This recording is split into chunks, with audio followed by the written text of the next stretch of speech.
廣東話播報新聞挑戰。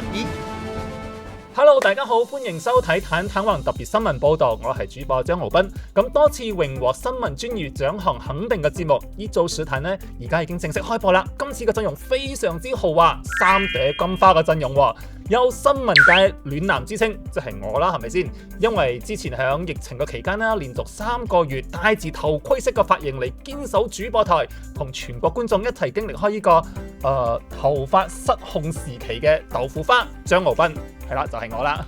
咁樣下一位金花呢，就係擁有新聞界林志玲稱號，端莊優雅，聲音細緻，體態輕盈，傳說中連佢報新聞都可以聽出戀愛感嘅林正英。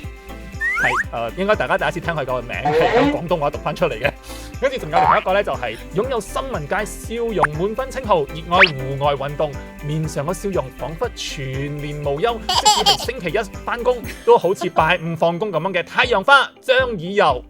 咁樣呢組小題呢，將會帶來滿10分嘅精彩內容，從熱門嘅時事到民生議題，之後仲會有一系列嘅戶外活動講座同埋見面會，專家不負責咁樣分析指出咧，呢個組合極有可能可以導致觀眾每個拜五準時收睇電視前面嘅節目，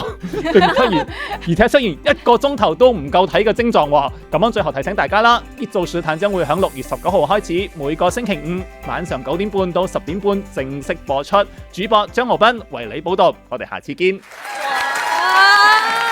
他廣東話好聽誒，對，我覺得你的那個廣東話聽起來是舒服的嘞。謝謝，果然是怡寶小王子。